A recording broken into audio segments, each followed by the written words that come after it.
Om Namo Bhagavate Vasudevaya. Om Namo Bhagavate Vasudevaya. Om Namo Bhagavate Vasudevaya. Om Namo Bhagavate Vasudevaya. Om Namo Bhagavate Vasudevaya. Om Namo Bhagavate Vasudevaya. Hare Krishna, we're studying Bhagavad Gita as it is, chapter 9, entitled The Most Confidential Knowledge, text 14. Text 14, chapter 9, Bhagavad Gita as it is. Today's July 6th, 2021. So text 14 of chapter 9 in our Bhagavad Gita course entitled Bhagavad Gita, Yogic Principles and Transformative Coaching. We're on the 9th chapter. So we'll start with the Sanskrit words responsively. Satatam Kirtayanta Mam Yatanta Cha Dritavrataha Namasyanta Cha Mam Bhaktya Nityayukta Upasate Satatam Kirtayanto Mam Yatantascha Dritavrataha Namasyantascha Mam Bhaktyam Nityayukta Upasate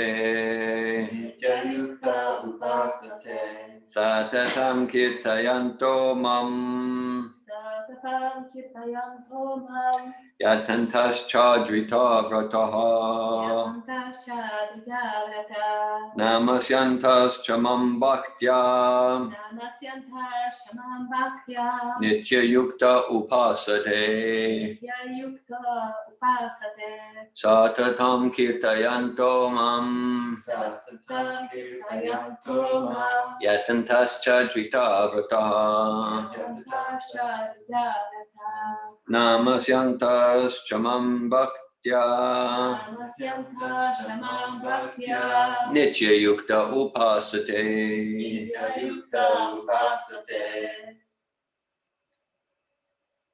Satatam Kirtayanto Mam Yatantascha Dritavrataha Namasyantascha Mam Bhaktya Nityayukta Upasate. Satatam Kirtayanto Mam Yatantascha Dritavrataha Namasyantascha Mam Bhaktya Nityayukta Upasate. Would someone online like to recite the verse?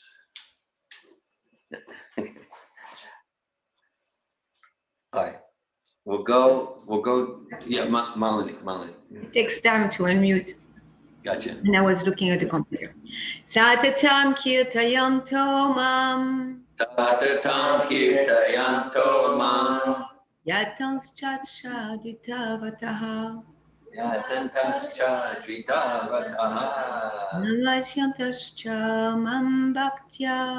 Namasyantascha Mam Bhaktya Nityayukta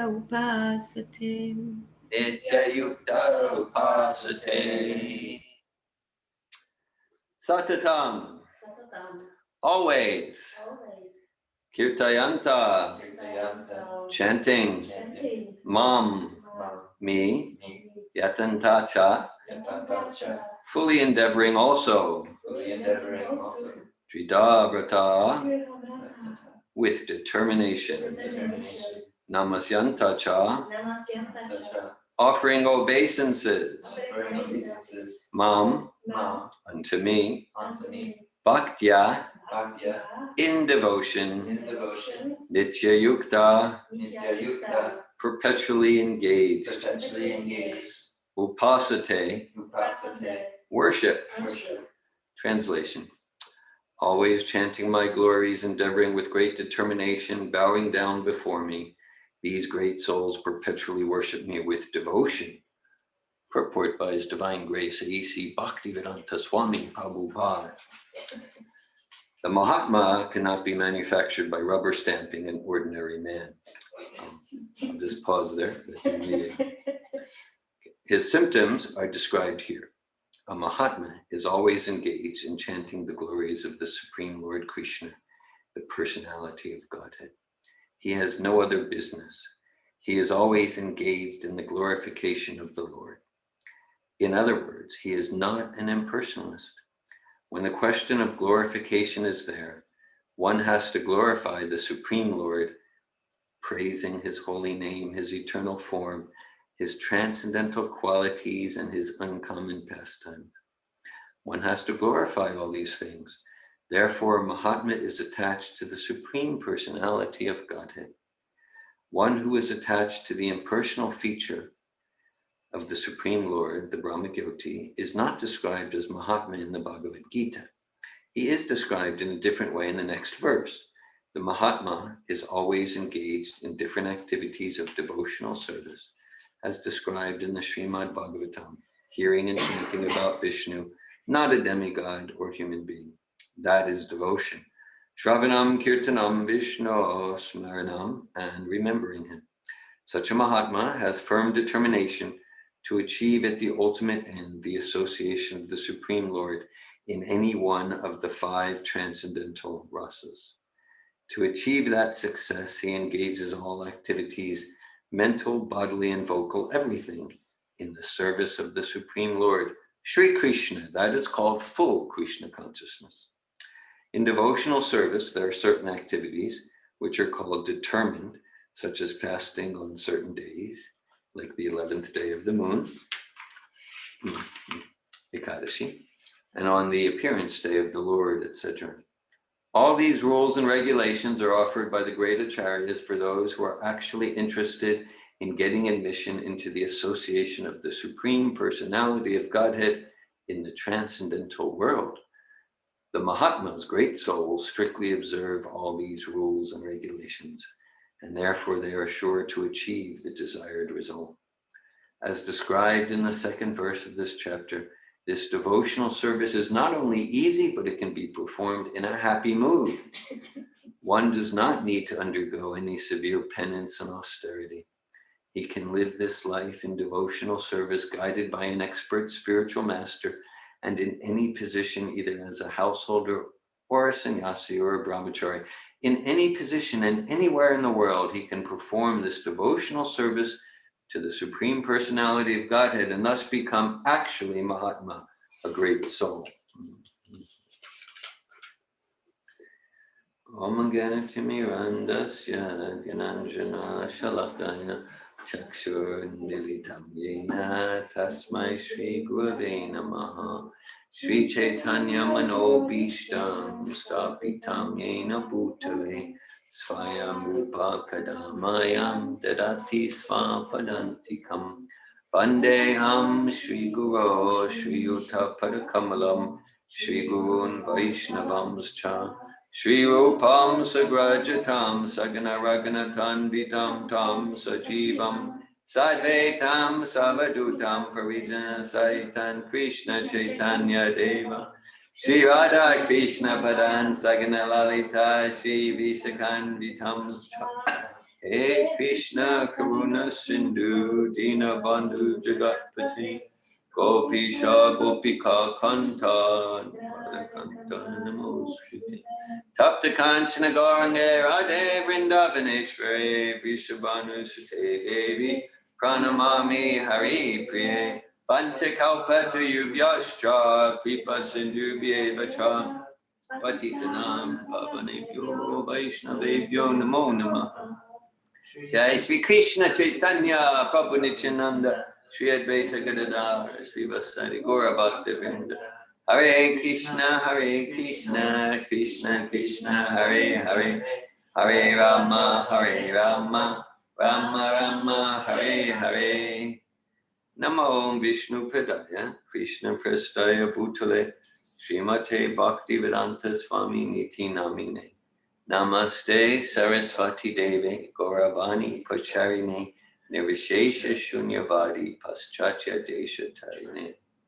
Bhagavad Gita chapter 9, text 14. Satatam kirtayanto mam yatantascha drita vritaha namasyantas chamam bhaktya nityayukta upasate.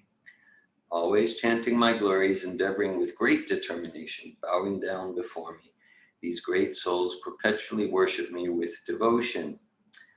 In the very first sentence of the purport, Prabhupada says, the Mahatma cannot be manufactured by rubber stamping an ordinary man. So he's referencing the previous verse, which starts with the word Mahatma. Mahatmanas tu mam parta devim prakritim ashritam vajan inyani manaso gyata bhutatim avyana. O son of Preeta, those who are not deluded, the great souls, are under the protection of the divine nature. They are fully engaged in devotional service because they know me as the Supreme Personality of Godhead, original and inexhaustible. And so we, the spirit soul, we are Atma. Mahatma means great soul. So this describes the all right, so for the first 45 minutes of our program, we did something, and that something is called Kirtan.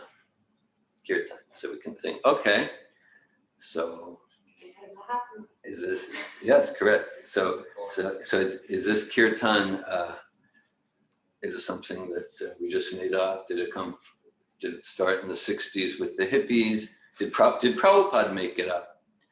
So this is from Bhagavad Gita, this ancient, actually eternal literature. So this verse is all about Kirtan. It's all about Kirtan. Everything Prabhupada gave in unique, creative, innovative ways, it's all firmly based on Bhagavad Gita and Srimad Bhagavatam. So this verse is all about Kirtan. So Kirtan here in the word for word, it's translated as chanting. Kirtan means to glorify the Supreme Personality of Godhead. So you can say, oh, so like if there's a song on the radio by my favorite pop star, that's Kirtan. No, it's not. Depends on who your favorite pop star is. It could be. For example, George Harrison did lots of Kirtan that became top of the pops. It's a fact. So I stand corrected. That's a fact. So, okay.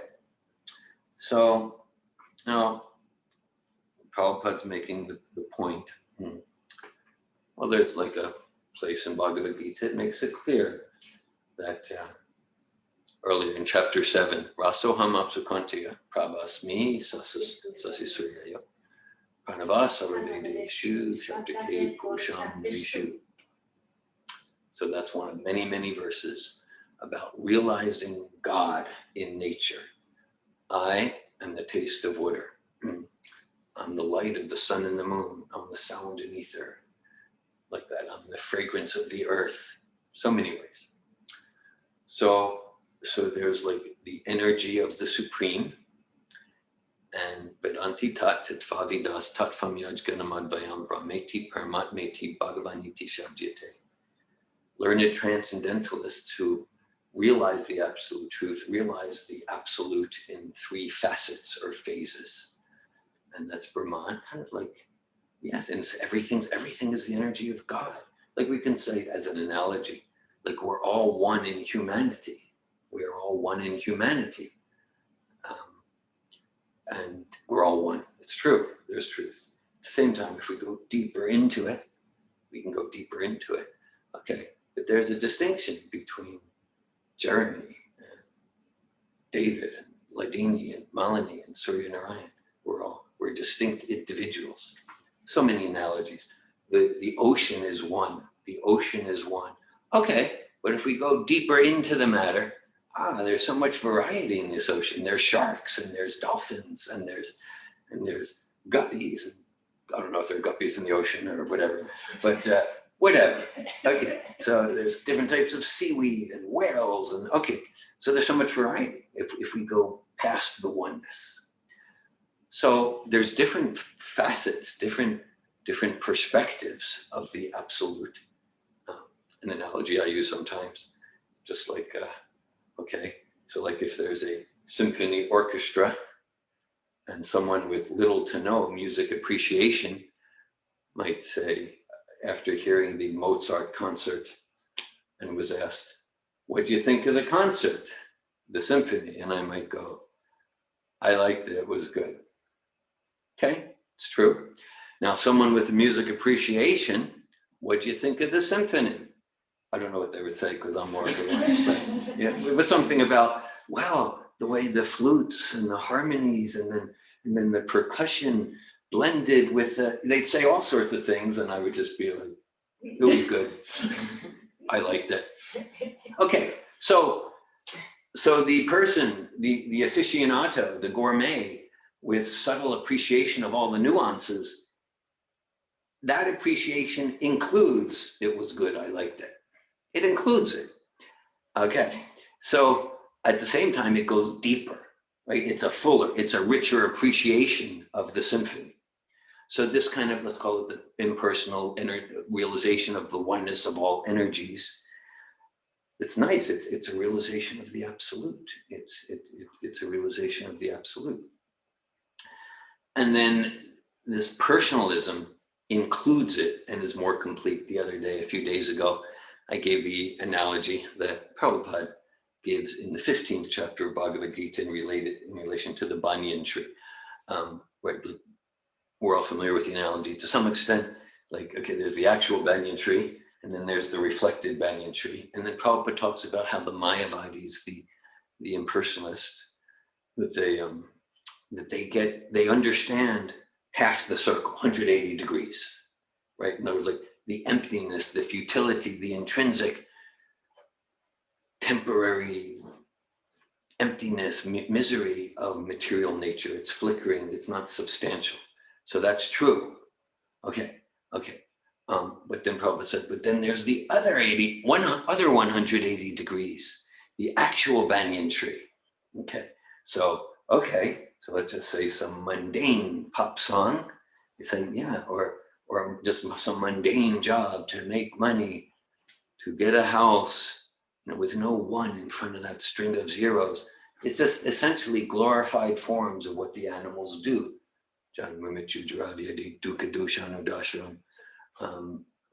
Birth, death, old age, disease, eating, sleeping, mating, defending. Okay, all right, so yeah, that's futility, that's emptiness.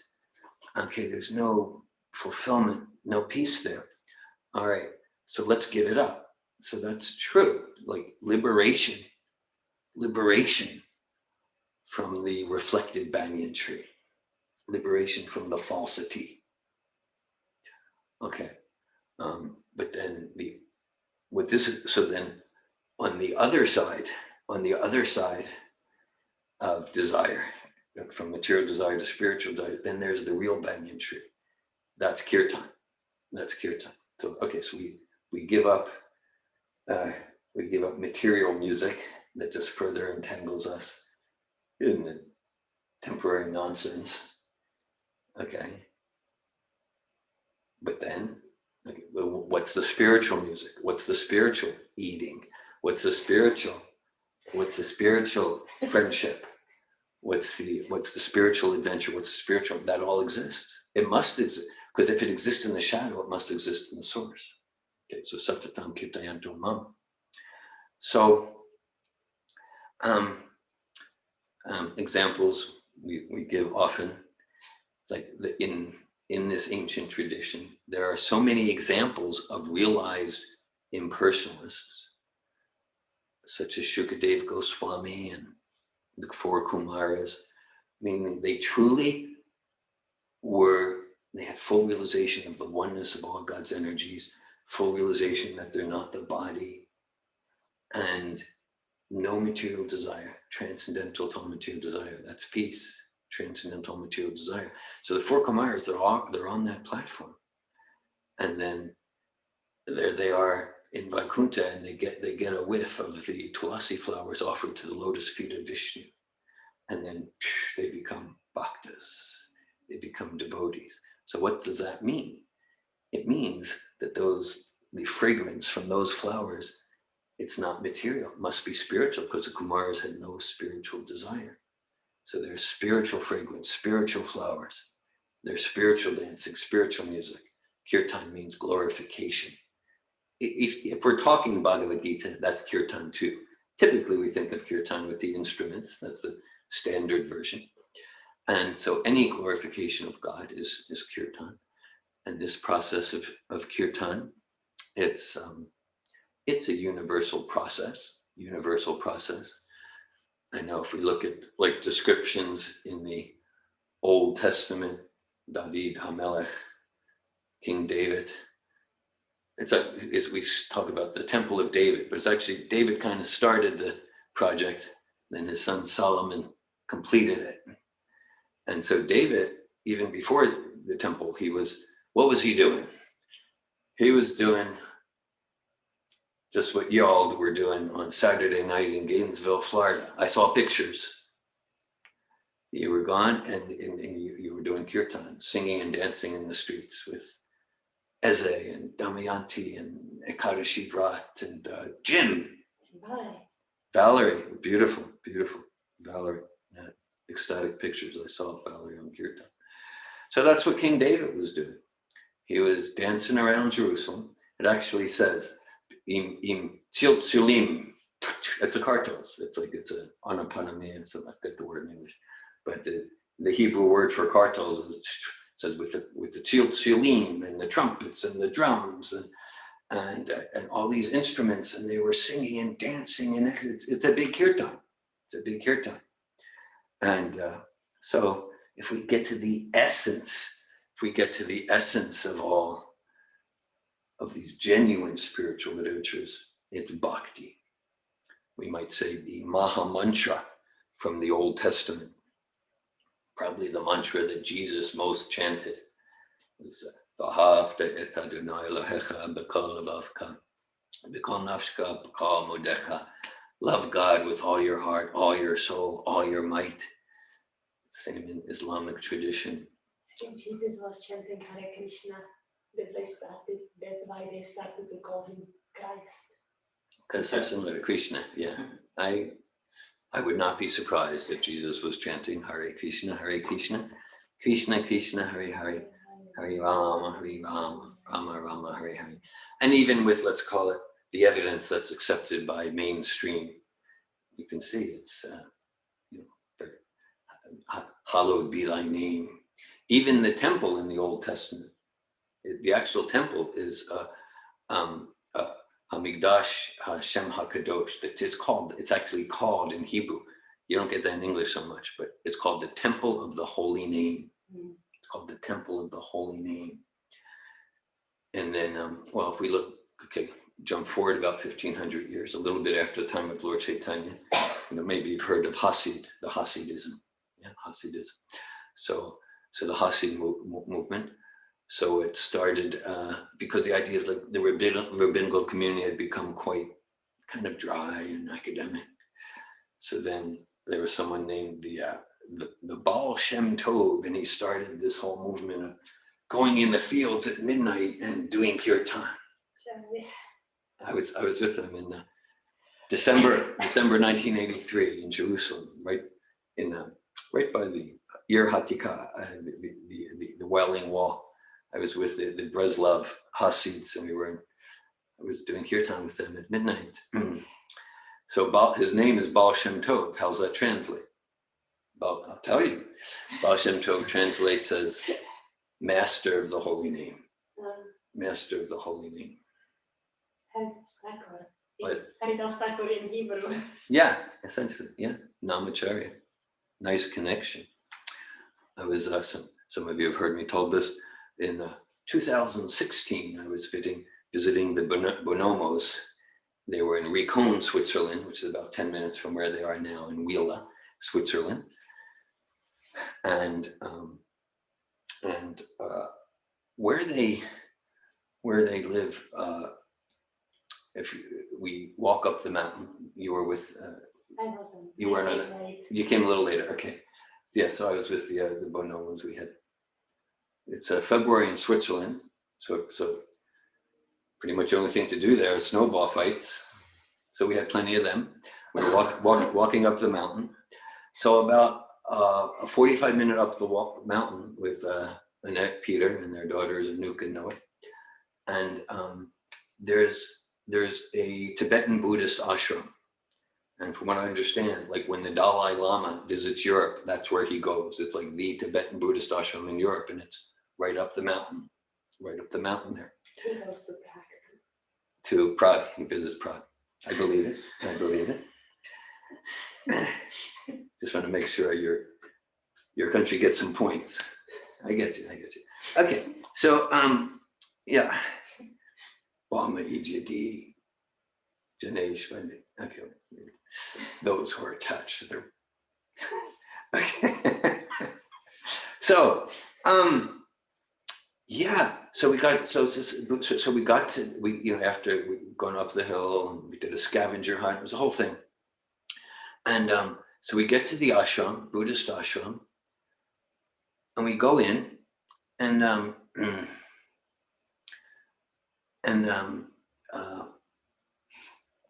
we go inside, and the first thing I notice is bhakti and devotion. Even though maybe the external teachings are not about devotion, but there is the Morti of the Buddha, and there was this very gentle-hearted monk offering incense to the Buddha with heart and soul, another monk offering pieces of apple, and there was the mandala, and just like everyone was, so it's like, it was clear Buddha was engaging them in bhakti. There's no doubt about it. It was very, like you hear about this in Prabhupada's books, but I was feeling it. It was clearly a holy ashram place. So, okay. So because Kirtan, it's spiritual glory, because here's the thing, we're going to glorify someone. It's a human propensity. We're going to glorify the rock star, or the political hero, or our intellectual favorite, the politician. We'll try. Well, yeah, really. Okay, so material glorification means I want to be glorified, right? Like I went to the concert.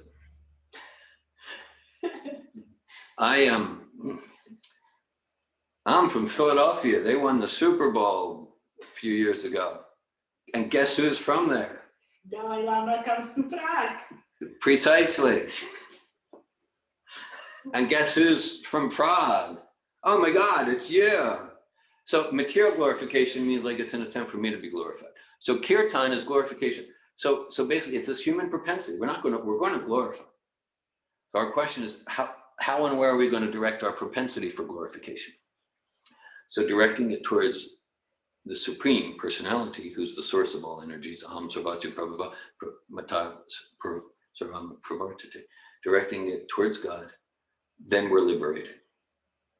When all of our propensity for glorification is directed towards God unconditionally, without wanting something for myself, that's peace. And then it's described about Bilva Mangala Tatur Muktir Swayam Mukulitanjali Sevate Sman. Well, he had quite a colorful history, Bilva Mangala Thakur, quite a colorful history with and prostitute, so many things. And then he came to Bhakti, he came to serving Krishna with love and devotion. And then he says, now liberation is standing at my doorstep. I was trying for liberation in so many ways. Okay, so because Kirtan, it's the actual banyan tree. It's the other 180 degrees, and it includes realization of the futility of the emptiness of temporary material life.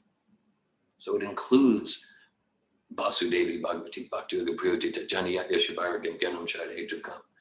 Devotion to Krishna, automatically we get knowledge of who we're not material body, who we are, eternal spirit, soul, and we get detachment from matter, detachment from lust, anger, and greed.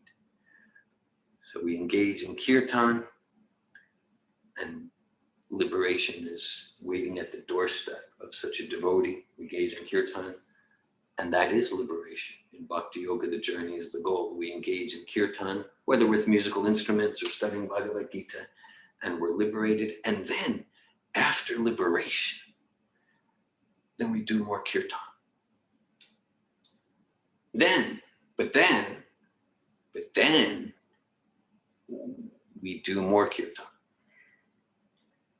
And then we engage in Kirtan with more enthusiasm. So this is you see, so this Krishna consciousness, Nityasiddha Krishna Prema Sajika Bhunai Shavanai Shuddhachari Karyuda, this is the eternal activity of the soul. It's not like, well, I'll do it, then I'll realize that I'm God, then I'll be the master, then I'll merge into the nothingness. No, then we keep doing, then we keep glorifying God, and we engage others with inspiration and enthusiasm when this body is 70 years old and 80, and then the next body, and then whether Narayana Prasarve Natu Kashtana Bidjiti Svargas Pavarga Narikesh Apitulyarta Darshina. Whether we have a body in hell, heaven, spiritual world, we just engage in Kirtan. Actually, for the true devotional spirit, the true devotional consciousness, actually hell is better than impersonal liberation, because the spirit soul, even in a hellish body, still has that, like, yes, okay, so I'm a servant and Krishna's the master, let me do Kirtan, and that's bliss, whether it's an external heavenly or hellish situation. Whereas in impersonal liberation, there's this kind of like artificial illusion of like, I am God, and then there's no distinct personalities to love each other and to exchange in spiritual affection. There's no personality. So, okay, so there's a lot to this verse. We'll just mention another point or two. Satatam kirtyantamam, yatantascha dritavrta. So we got words like satatam, which means always. Yatanta, endeavoring also. Dritavrta, with determination. Nitya yukta, perpetually, always. Okay. So, really, all that Krishna is asking here is that we engage in Kirtan.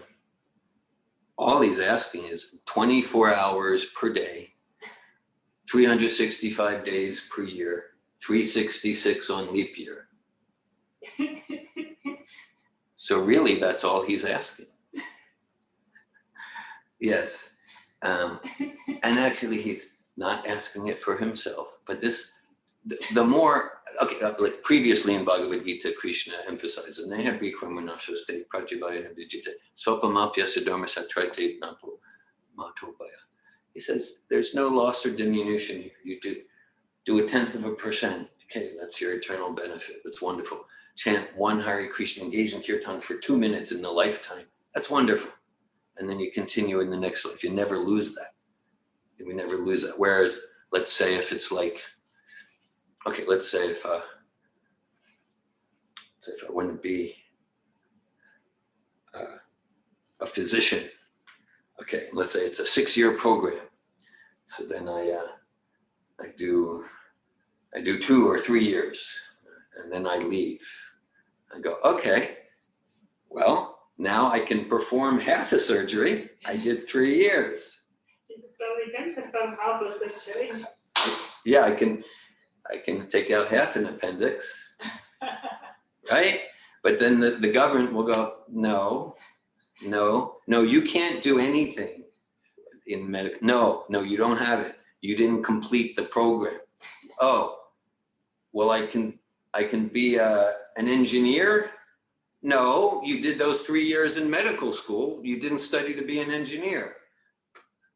Wasted. Okay, of course we can always learn from different, and I did that. I changed majors and this and that. But you know, we're looking at it's the metaphor. Whereas in Krishna consciousness, whatever we do, it's our eternal benefit. It's eternal enriching for the soul, and it's our eternal benefit. And so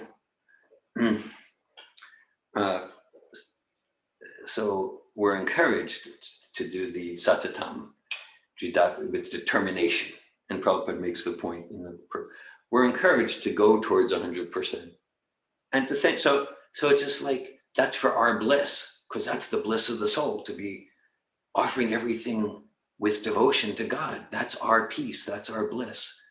Bhukti Mukti Srikami, Sakali Shanta, Krishna Bhakta Nishkama, Ateva Shanta. When our only desire is to serve Krishna with devotion, offer my career to Krishna, offer money in the bank account, realizing it's not my bank account, it's not my house. This is Krishna's house, this is Prabhupada's house. Let me use it for Kirtan. Then I'm happy. Then I'm happy. Let me utilize the money in the bank account that has my name on it in Krishna's service. Then I'm happy. And that's an art, that's a science. So we're encouraged to move towards 100% for our own steady, enduring bliss. Ever increasing spiritual bliss. And then there's, you know, some basic guidelines, like some basic rules of the road, just like if I want to get from here to Sarasota. So I could say,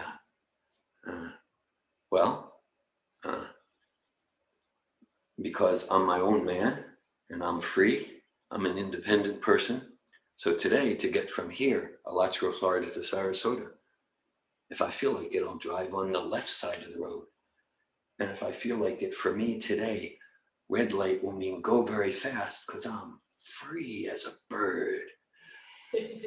Actually, though, we all know such freedom will constrain my freedom.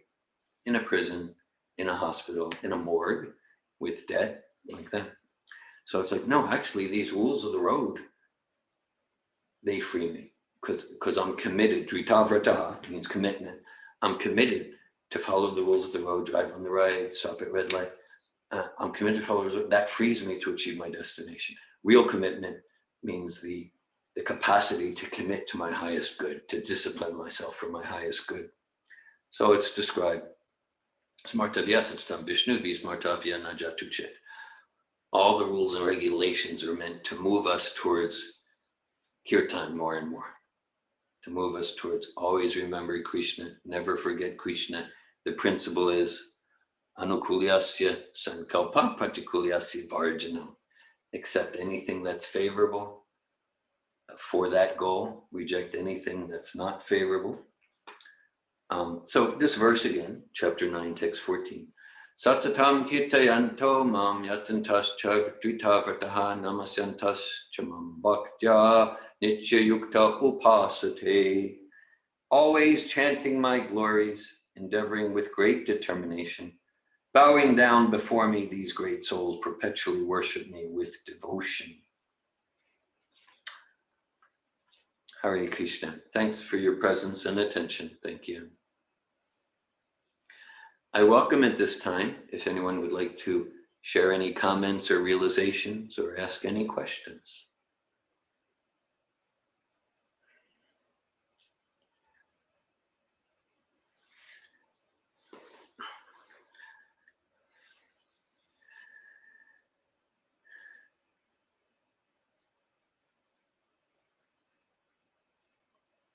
Appreciated your class very much. Govinda Prabhu. It was enlightening for Hare me. Krishna. And then this Krishna is asking us not much, only to glorify him 24 hours a day. Every day with you. Every day, not one day a year, but a year. Yes, how do I mean, do you have like a practical guidance how we do that? I mean, like, I know, like, okay, chant like that, but I cannot like focus my mind I believe I cannot focus my mind like this 24 hours a day. Like, thanks. Looking for practical guidance to achieve this full God consciousness. Well, it doesn't have to be like God consciousness, but like the ability to remember. The Like, ability- maybe that's different. Maybe that's different. I might like I'm feeling it like it's different to remember and to have God consciousness. Well, thank you, Ledini. Well, okay, so we could. My response begins with, well, we can take a look at your life. Thank Yeah. you. Okay.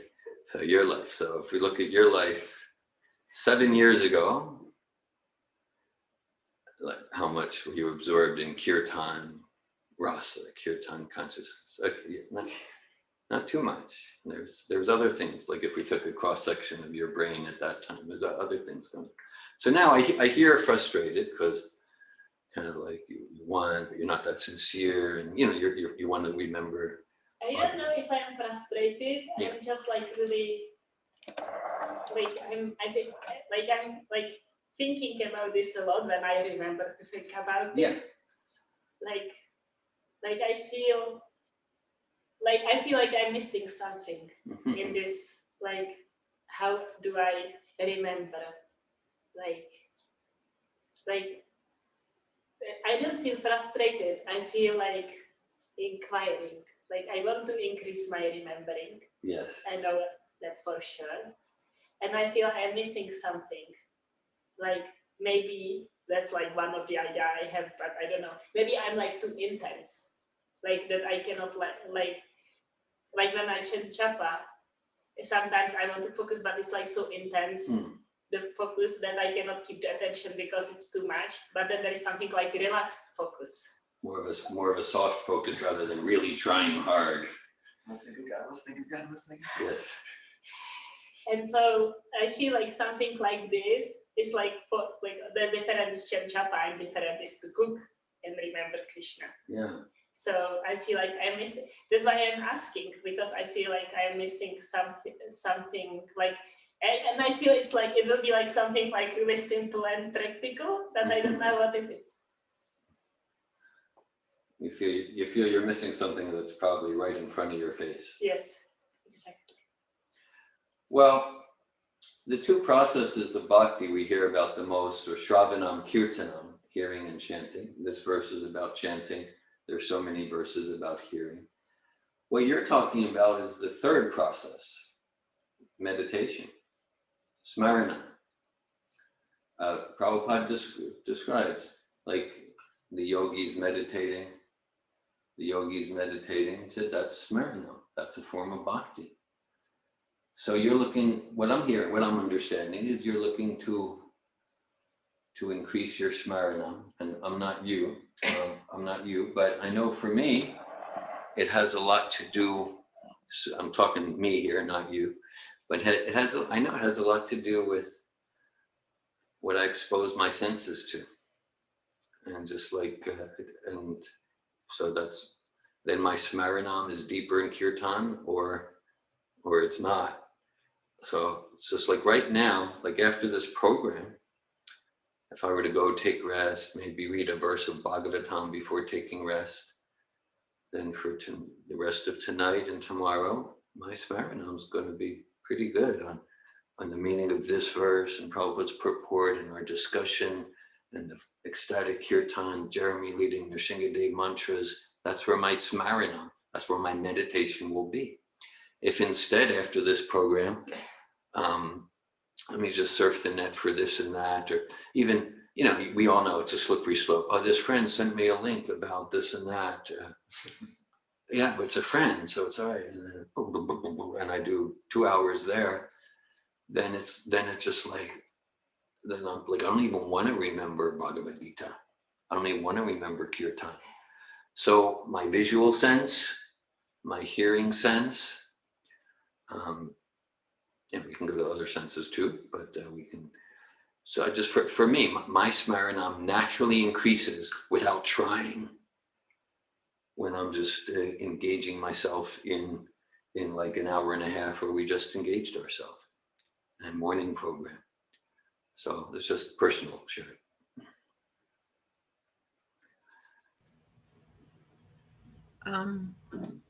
Malini. I'm thinking about the part of Ladini's question about maybe something that's in front of my nose, because I live with Ladini and my sense is that she remembers Krishna all day, like that. And recently I read a book. Unfortunately, I finished it. And it's sad, but I was looking forward every evening to absorb myself in that book of a Christian hermit woman, nun, and our main practice was silent meditation, like the Christian silent meditation, which is prayer, Carmelite.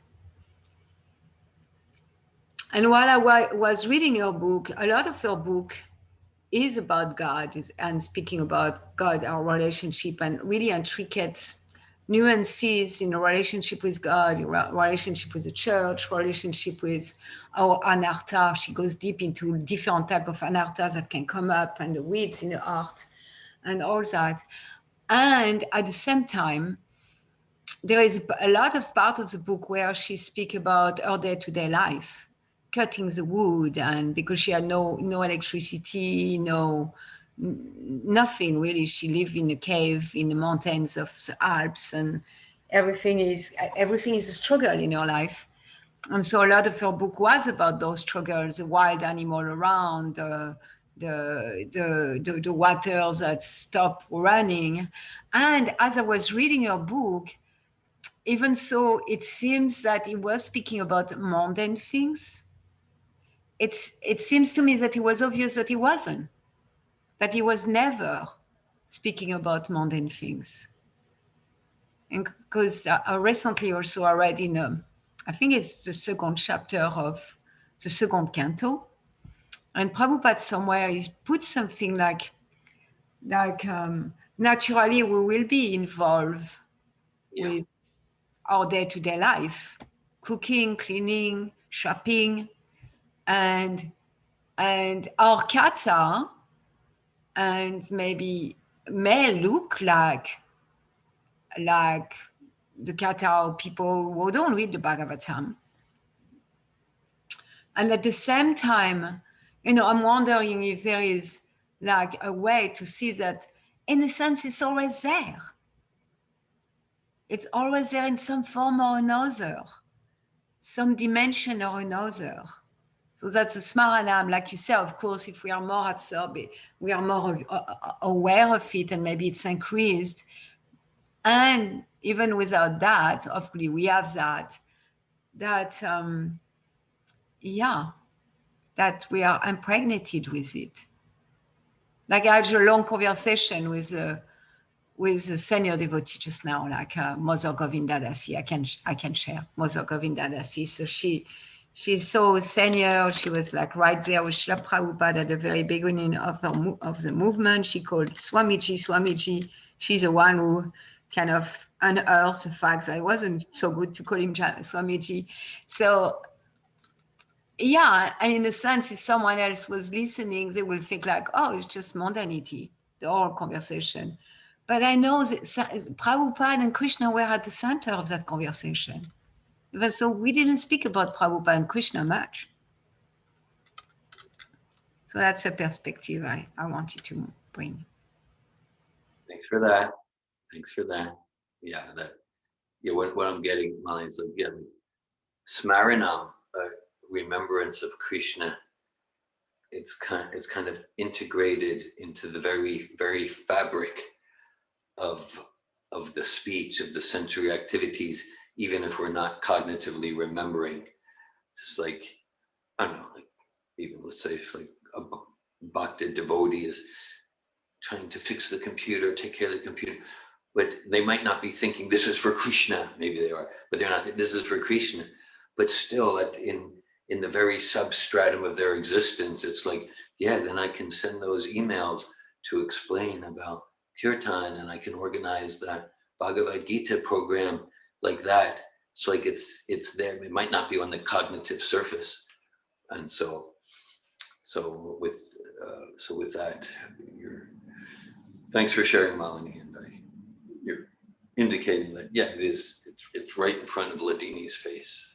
Yeah, and like to sometime we may have a conversation that seems mundane, for example, but there is Krishna somewhere, a remembrance of Krishna or Prabhupada or Bhakti Yoga or something connected with the process of Krishna consciousness, even if it's not loudly spoken about. Thanks for that, Mom. Thanks very much.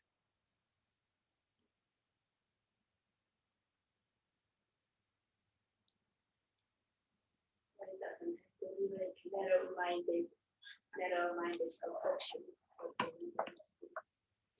You're not in a cage. We couldn't understand that. I say that like what I'm getting from you, Madre Malini, is that it doesn't have to be like a narrow-minded idea of what remembrance means.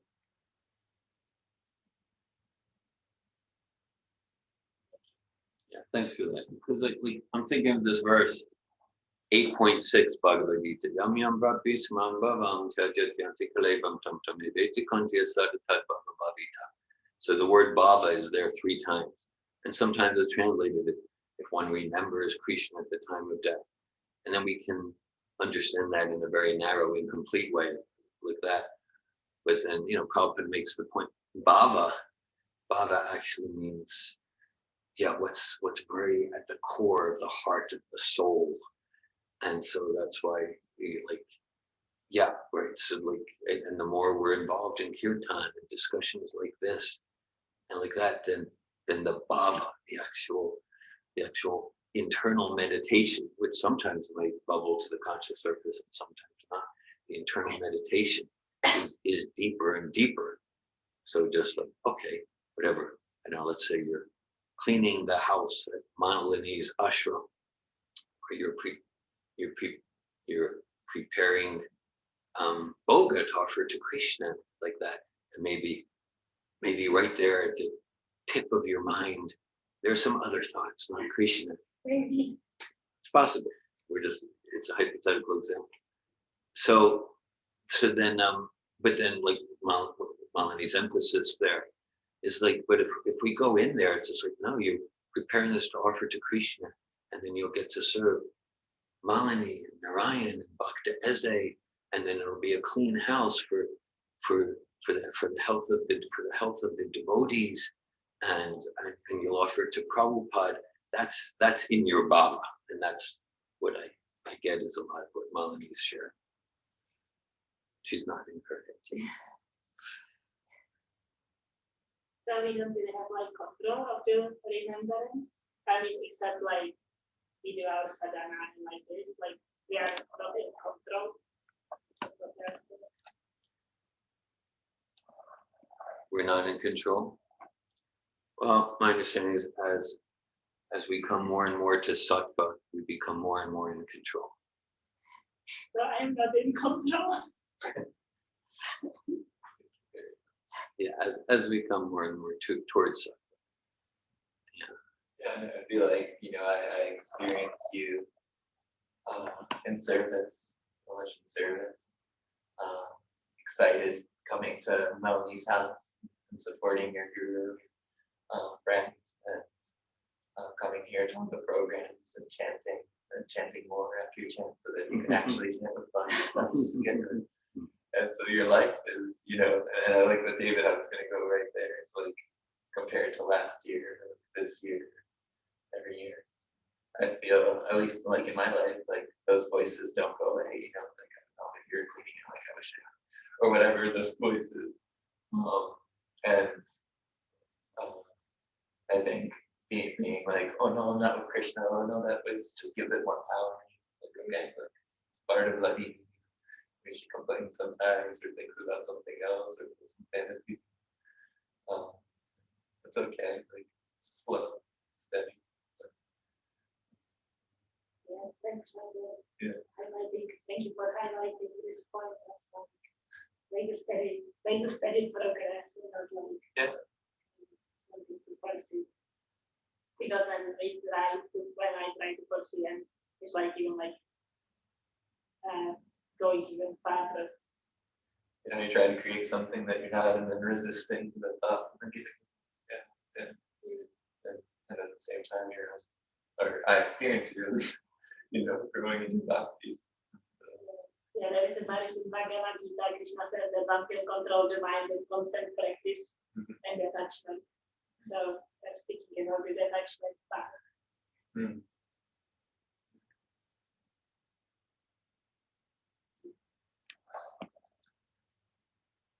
I appreciate, yeah, then the detachment, detachment from our harsh judgments about how terrible we're doing. That's a big part of the detachment, that whole inner critic thing. And just like, It takes so much space. yeah, it takes so much space. Like, and as Jeremy just said, like, yeah, that harsh inner critic might not go away.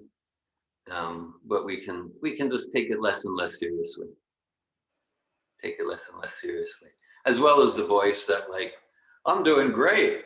You know, the like, I'm the greatest, or I'm the most terrible. You know, it's like that. It just kind of like, okay, let me be Drita, let just be steady, not take that I'm great, I'm terrible, I'm God, I'm a dog, and just like, yeah, like it might not go away even in this lifetime, but we can have more and more non-attachment to it, and that helps us to joyfully be steady in our practice. Yes, thanks. Yeah, I think I needed to give some reassurance actually.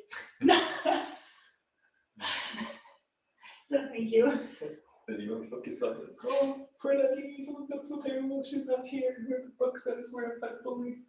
I think like I am where the book says I feel aligned with what the book says about where I am. Yeah. And like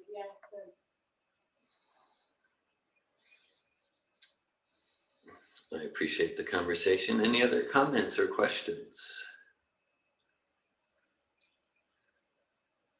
I have like, or did someone from the computer?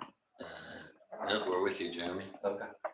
Yeah, I don't know where this is going necessarily, but being here for 2.5 weeks has been really sweet, and to completely dive into bhakti, and as I was sharing, like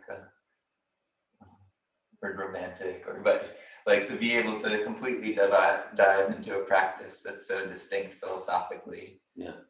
And not ways that matter, but Right. big philosophical differences. And get to like know the energies, like doubt is doubt, whether it's because I see, and so it's been such a restraint on my mind, like when different philosophies clash, to not go there. And it's really sweet because of course, you know, I see you, Ladini, I see you, David and Marie, and I'm sure so many people on the path of bhakti, and it's so sweet to share in that, and to see the purification of the soul. And that's what's real for me. It moves and touches your heart. Yeah. Whatever philosophical differences may be there. Yeah, and to practice bhakti moves, and to get to just jump in because you guys are holding the energy, you know, like you have the practice, and so I get to be lucky and just be like, oh, here that moves you into bhakti land. Yeah, and it's nice to have another lens. So I appreciate that in myself, and just that I'm able to go there, because that's not been. So it's a surprise to me, and really sweet to kind of like carve out what's essential to me. Yeah. To the happiness of my friends. Happiness with friends. Yeah. That's a theme. You know, I just noticed when you share. Yeah. Spiritual happiness with friends who are like-minded in dedication to true spiritual path. I get that. That goes deep for you. Yeah, and it's challenging still in the sense that, like in Vipassana tradition, God arises in the heart within, in the sense that as I start to drop my craving and aversions and practice um, awareness of where that arises within the material context. Yes. And explore the realm of mind and matter, that attachment to my body, myself, I, me, mine, starts to dissolve, and then in that place arises such love, Brahma, like just and it's interesting. Like Goenka used to practice bhakti yoga, who's the teacher, and he used to explain that he like cried. He would every morning he would do the beats, and then this practice suited him better. So like the challenge for me is when it's like the supreme, or in this day and age, the best practice, or like those words I never resonate with, because I've seen so much beauty. Some of the teachers in my tradition just like walk in, it's like just like love, like emanating, and so much care in the way they facilitate, just in the way that I see, And Goenka, I never met him, but like the stories are very similar to Prabhupada. People would walk up to him and it would just be like, the vibrations would be immense. And I felt that in other teachers too. Yes. And so like, that's the part that's challenging for me, is like this or that, like the fastest way, or the best, or like the supreme, or and so that's still like, I always notice my body like tense up a little. Some twinge of something in you reacts there. Yeah, and I hear it here, and I also hear it from Goenka, or I hear from Prabhupada, and so I wonder, the different intentions, just to like focus, dig the hole deep. Don't dig many shallow wells. Yeah, exactly. It's like, don't get distracted, because it's so rare to find something that actually works. Yes. To free the mind, and to liberate the soul, and to connect with God. And so most likely, if it's something else, it's probably a distraction. But I experienced both paths to be very liberating. Very liberating. And so how can I relate to it? Helps me give a lens to my practice where it becomes dogmatic, or where it shuts down other ways of being that I see, that I know necessarily. Like if he was talking to someone specifically like you, he'd probably say something different, Yeah. He wants to protect people. Right.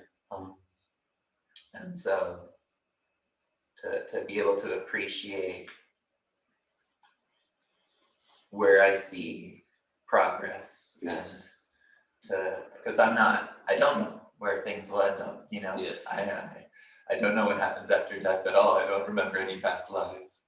And I'm not one to, I really enjoy the authoritative knowledge, just surrendering. And for me in my practice, I'm not one to just jump into authoritative knowledge like God. So like not knowing is humbling.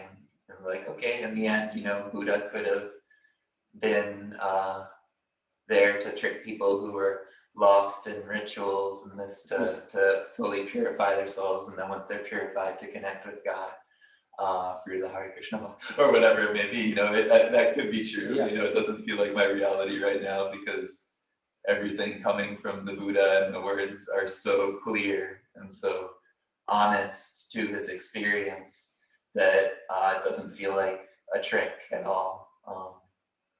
And so, a lot of words, but there's a lot there for me to unravel. So it's been a beautiful experience being able to shed the dogma and just practice where I'm at with people who are in beautiful directions. And that's what I think really matters to me, that friendship and that connection. It helps me just ground in my heart. And so I feel lucky that like the people that I see practicing the most, that sometimes I was jealous or like, but I feel lucky that the people that I see practicing the most that are very close to my life practice a different tradition. It's something special that I've had resistance to. I just feel so lucky to be here in association, to be able to receive so much from this.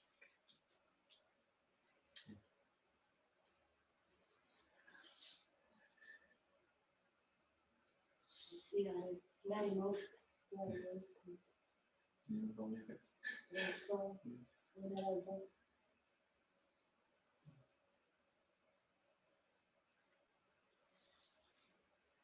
Yeah, it's definitely our association, our rather intensive association together this past 2+ weeks has deeply enhanced my joy in spiritual practice. And I like where you keep going with your sharing. True spiritual friendship, true spiritual sangha, and I've appreciated, like it's more than appreciated. I've grown and been enriched in our sharing spiritual practice together, steadily for these 2+ weeks. And so I thank you for participating with me. Yeah.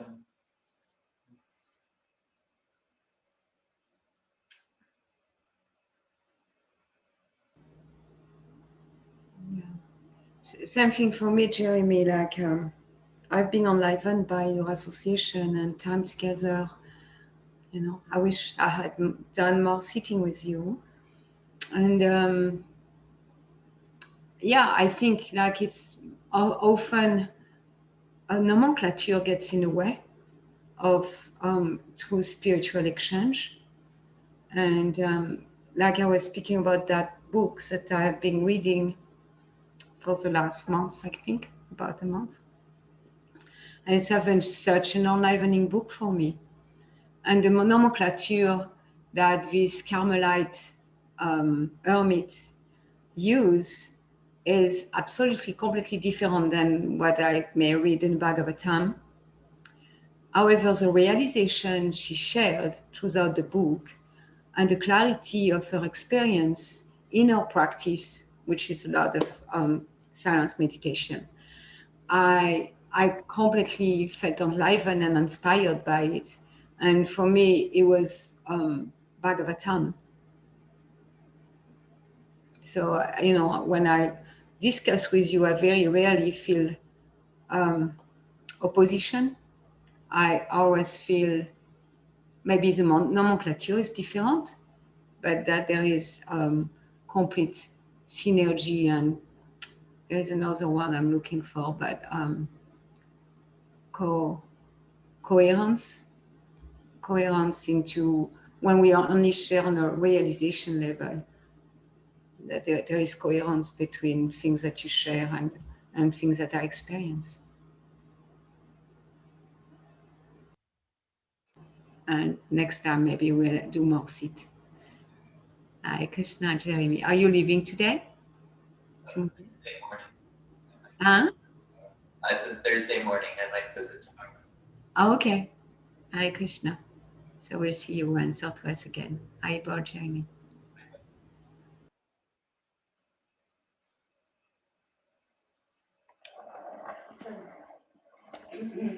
For me, the same thing, and I shared with you already. That I think so. And I don't. I'm going to speak loud enough they can hear here. My voice is not so Oh, you good can. still, I hear. I see. especially after the Kirtans. I hear. Yeah. Sorry, but Gotcha. yes, I'm like so inspired by and I share it with you. Your presence is so wonderful. And so, like you said, you were stuck here in the party, and when I'm with you, I'm like sucked in being present. And I appreciate that quality about you very much. And I also don't feel any like incongruence No. when we like discuss philosophy. No. Mostly I just feel that Yeah. And then also like, you know, like the other sentences in Bhagavad Gita, like this is the best practice, and the impression people do this. For me, it's like saying like Christians have like, Jesus says, I am the only way. Yeah. And it can be misunderstood. But it's like, I don't understand that like Jesus is the only way. But that the path of like self-realization leading towards understanding who we are as a soul and our relationship with God in loving devotion, that's the only way. Mm. So, so yeah, like many of the traditions have something like this is the only way or this is the best way. Yeah. But it doesn't necessarily mean like Krishna says in Bhagavad Gita, Sarma Dharma Parityagya, Mamekam Saranam Praja, abandon all sorts of religion and just surrender unto me. So the religion is like a tool of path, but then the goal is to surrender unto Krishna. Yeah. And today actually we were reading about the God in the heart, because you said like through your practice you are supposed to connect with God in the heart. And I have Bhagavad Gita reading club on Tuesdays, and today we were reading from chapter 2, we are in chapter 2, I don't know, verse 24, and it describes how the soul and the super soul are like two birds on the same tree. And then the spirit soul is the bird who is like enjoying the fruits of the tree, and the super soul, Krishna, is the bird who is like witnessing and observing. And it was like this verse was so much about this realization what we are speaking about, that the bird, the God in the heart, is always guiding us, always talking to us. And then when we can hear him, when we can finally hear him and listen to him, obey him, then we are happy completely. And so let's say that verse is completely like so aligned with what you just said, like to do what we can to connect with the guidance within the heart, which is part of God, and then live from that place. Yeah. And you have such a powerful way how to connect. Yeah, like that's my observation, that the only way of like how to connect with that guidance within is really powerful. And I'm inspired by it. And I shared with you when we did it. It's 10 minutes of meditation. My japa improved so much. It was like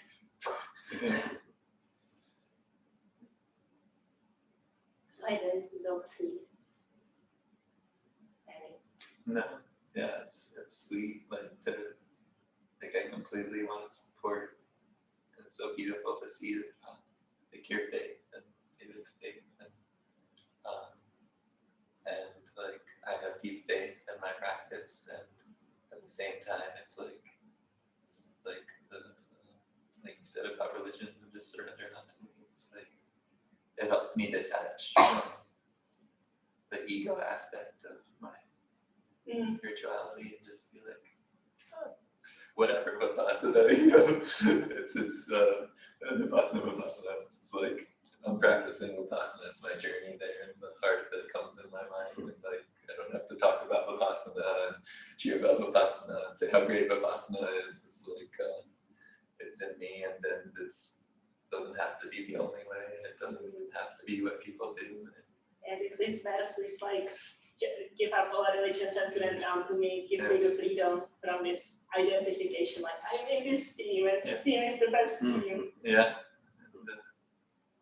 And it's like a visceral experience, you know, because I share a little bit of meditation, but mostly I feel like other than my own practice, been mostly in bhakti, and it's nice not to be sharing my meditation completely surrendering onto David's household life and in the mornings and sometimes evenings, and to fully feel bhakti, and that's sometimes just very easily just so in it, and then sometimes the little things come up. So it's beautiful to just be in bhakti. And,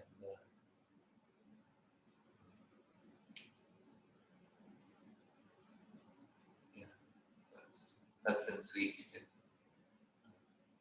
Without any contrast or anything, just getting to experience bhakti and experiencing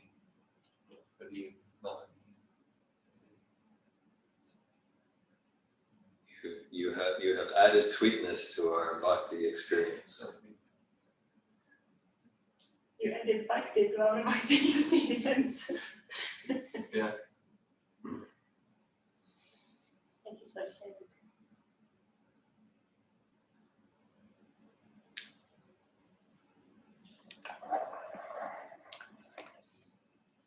Hare Krishna.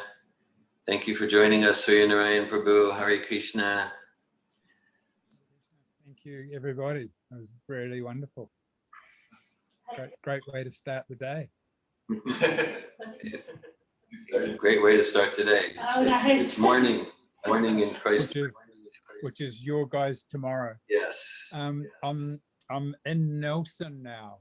Nelson, okay. Nelson City is about 4 hours further away from the big bit of ice at the bottom of the world. So it was a good move. I just wanted to say something quickly in relation, my experience with someone like Jeremy is they come in contact with the devotees and we're always eager to give them so much, but actually they also give so much back in the sense of helping. This is my experience anyway, Jeremy, for this short period of helping me to actually not just know the philosophy and not just follow the practice, but be the sort of person that I think a devotee should be. Mm-hmm. So thank you. Yeah, I'm reminded. Presence. Definitely felt you this whole time. Thank you, Surya Narayan. I appreciate your heartfelt and real sharing there. Thanks for that. And very much.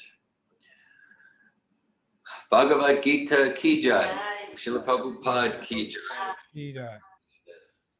Namo Om Vishnu. More Vishwadaya. Namaste. Saraswati Devi Gaura. Hare Krishna, thank you. Haribo. Hare Krishna.